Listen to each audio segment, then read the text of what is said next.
Hello everyone, this is Theo. In today's video, we are going to test out some new watercolor brushes that were sent to me from this company called Panart. Panart is a company based in India, and at the time of this review, they sell their brushes mostly in Europe and online. I'll put links to where you can find more information about them and their brushes in the video description below. This is their Instagram page that features mostly product photos. So it looks like they have portable watercolor brushes as well. So they make different types of brushes for oil, acrylic, watercolor. They also make pencils, paper, palette knives, all sorts of art supplies. These are the three types of brushes that they have sent me. There is this Interlocked Synthetic, Synthetic Sable, and Fine Hair Sable. Today we will look at the Interlocked Synthetic brushes. It looks like the brushes, they are very well packaged, well protected. Let me open up the packaging and take out the brushes.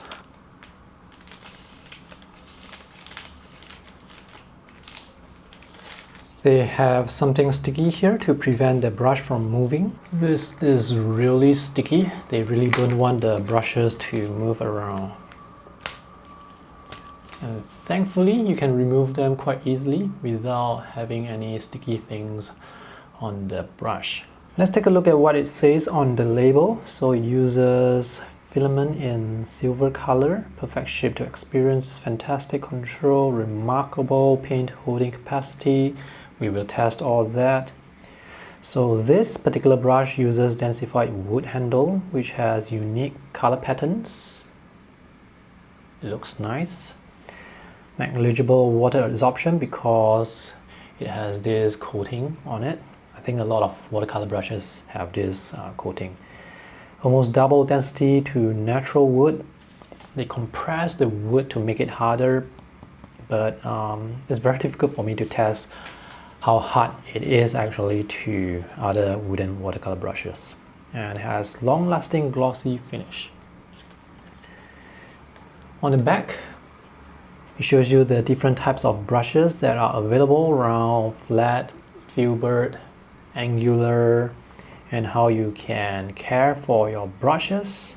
The flat brushes come like this, and the round brushes, they have this thing that protects the hair. These are short handle brushes. The design looks really nice. They are made in India. The texture looks really nice. This is very glossy. And each brush has their own unique look. I'm going to clean off the glue that they use to keep the brush hair in shape first before I paint with them. Let's test out the brushes first before we use them to paint a sketch. So I'm using this size 16 flat brush, product code 1122. Let's see how much water and paint it can carry. This is a nice flat brush. The hair is synthetic, so I don't expect this to hold more water compared to natural hair brushes.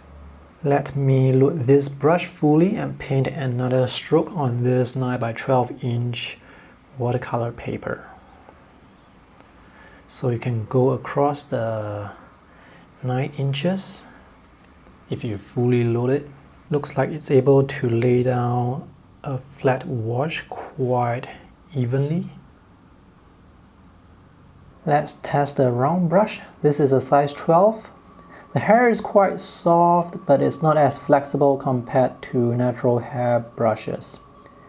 And looks like it can snap back to its shape. Let's try some thin to thick transitions.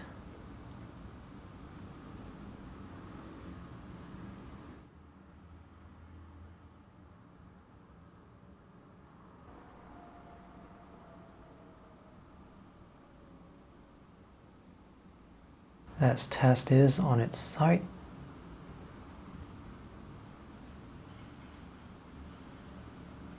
And now let's use the brushes to paint this very quick sketch that I have here. I'm going to wet the paper surface first with this flat brush so that I can use some wet on wet techniques. Let's go with a mix of cerulean blue and ultramarine.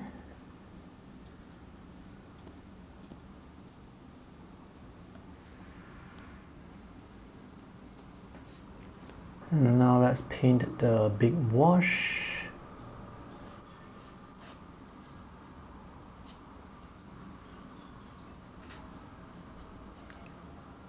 You can certainly use a large brush to hold more water, but with synthetic brushes, they really do not hold as much water compared to natural hair brushes of similar sizes.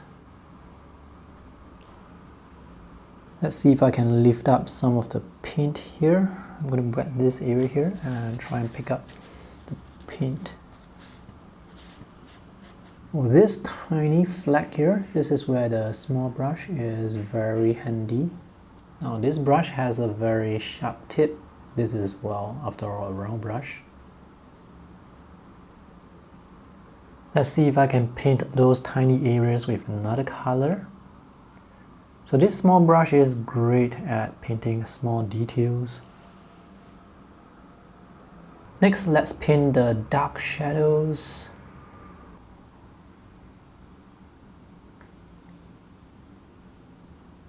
So this size 12 brush, this is good for painting on this 8x8 sheet of paper.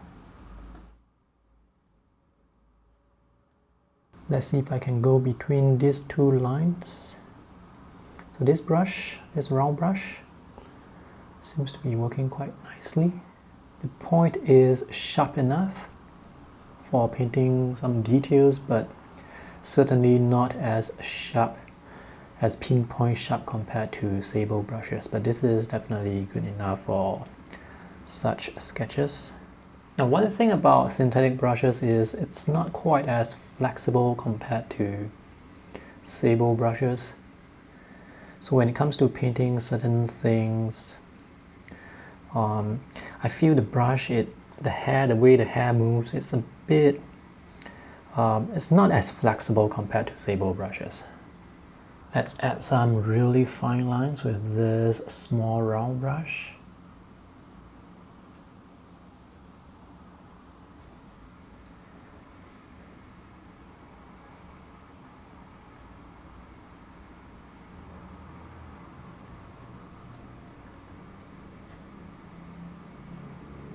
Let's add a window here using white gouache.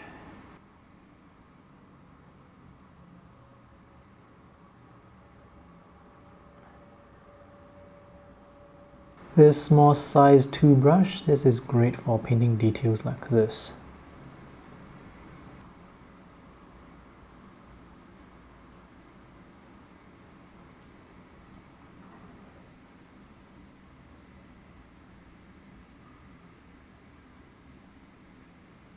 So these brushes, they perform quite well. I was able to get the wet on wet working nicely here.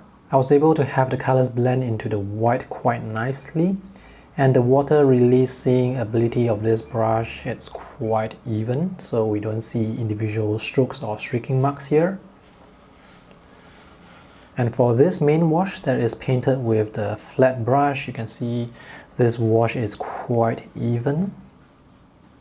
Although I did have to reload that flat brush a few times because it really doesn't hold as much water compared to sable brushes or natural hair brushes. But the main thing here is it's able to create a flat wash very evenly. The small brush is great at painting in small areas like this. It's also good for painting details, painting thin lines. As for the larger round brush, it's a bit challenging to get into smaller areas. So for example, this shadow here, it's supposed to be a triangle, but with the round brush, with the larger round brush, it's a bit difficult for me to get that triangular point here, that sharp point here. So I will have to use that smaller brush in order to get that shape. The big round brush is a good general purpose brush for painting, but I certainly would not be using it for painting large washes like this. These synthetic brushes, they perform quite well. They actually perform exactly the way I expect synthetic brushes to perform. I don't know the pricing for these brushes, but I will put some links in the video description below to where you can find out more information and also where you can buy them. I will review the synthetic sable and the real sable brushes in future videos. So that's all for today's video. Thanks for watching. I hope this is helpful. See you in the next video. Bye!